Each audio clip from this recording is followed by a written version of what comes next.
Recursion.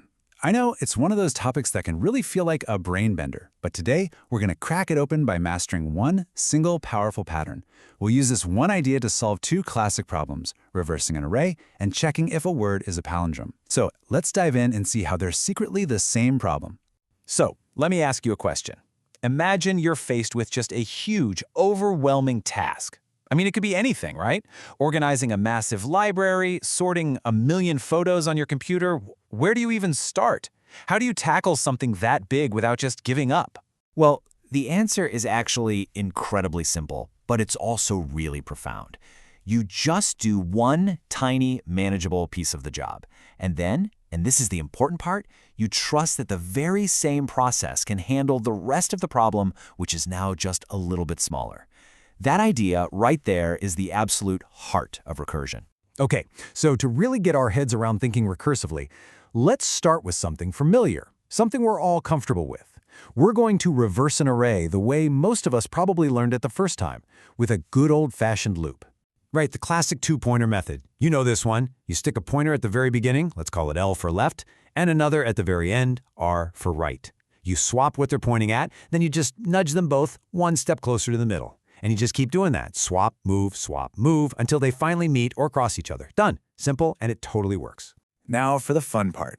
How do we take that same logic from the loop and translate it into a function that calls itself? I mean, if a function's job is to only do one single step, how does it ever know when the whole thing is finished? And check this out, because this is the magic trick. The logic translates almost directly. You see the condition that kept our loop going?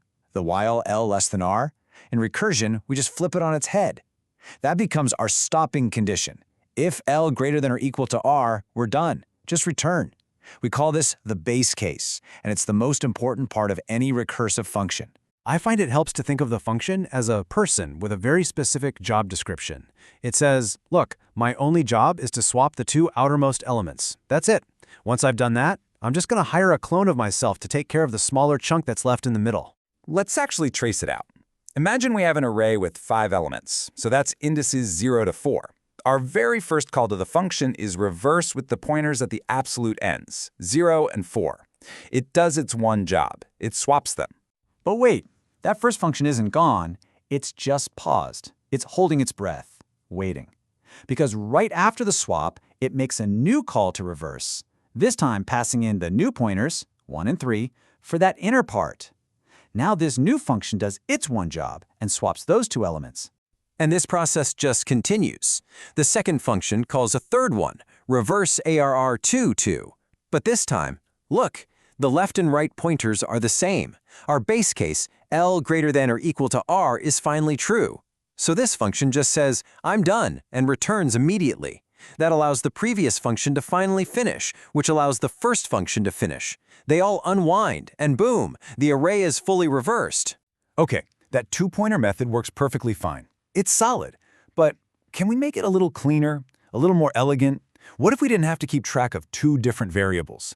Let's see if we can pull this off with just one pointer. The key to this whole thing is a super simple bit of math. It turns out, for any index I you pick from the start of the array, you don't need a second pointer to find its partner on the other side. You can just calculate it. The formula is always n minus I minus 1, where n is the total number of elements. And this table just lays it out perfectly. If our array has 5 elements, and we're at index 0, the formula gives us 5 minus 0 minus 1, which is 4. Yep, that's its partner. If we're at index 1, the formula gives us 3. It just works. We only need to know one index to find the other. So this makes our logic even simpler. Now our function only has to worry about marching from the start of the array towards the middle. Once our single index I gets to that halfway point, n divided by 2, we know for a fact that all the pairs have been swapped. That's our new, cleaner base case. All right, and here is the big payoff. This is where it all clicks together. We've built this really slick one-pointer recursive tool. Now let's grab a seemingly totally different problem and see how this exact same tool can solve it with just one tiny little tweak. So first off, what even is a palindrome? It's just a word or phrase that's the same forwards and backwards, like madam or race car. Now, think about what that really means. It means the first character has to match the last one. The second character has to match the second to last one. The character at index I must be identical to the one at n minus I minus 1. Hey, that formula looks awfully familiar, doesn't it? And this is the giant aha moment. The logic we use to reverse an array is almost identical to the logic for checking a palindrome. Both of them are all about pairing up an element at index I with its counterpart at index n minus I minus 1. The only thing that changes is the action we perform on that pair. And this slide says it all. It is literally the same pattern. On the left, for reversing, our main job is to swap the elements. On the right, for checking a palindrome, our main job is to compare them. If at any point the characters are not equal, we can just stop right there and return false. Otherwise, we just keep going. One pattern, two problems, just by changing a single line of code. It's so cool. So this pattern is obviously elegant and reusable, but is it fast? Is it efficient? Let's pop the hood and take a quick look at the performance and really lock in the big takeaway here. First up, time. How long does it take? Well, since our function only has to work its way to the middle of the array, the number of steps it takes is basically the total length, n, divided by 2.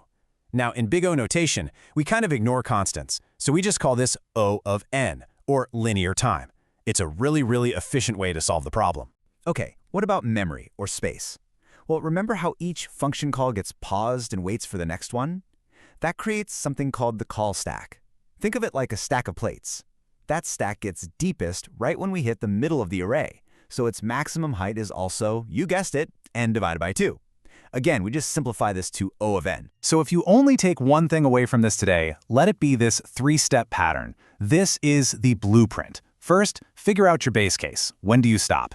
Second, do one small, simple piece of work, whether it's a swap or a comparison. And third, make that recursive call on the rest of the problem. That's it. That pattern will unlock so many other problems for you. And that leaves us with one final thought to chew on. We've seen this pattern work for reversing things and for finding palindromes. But what other problems out there are secretly about this same idea of working from the outside in? Once you start looking for this pattern, you'll be amazed at how often it pops up.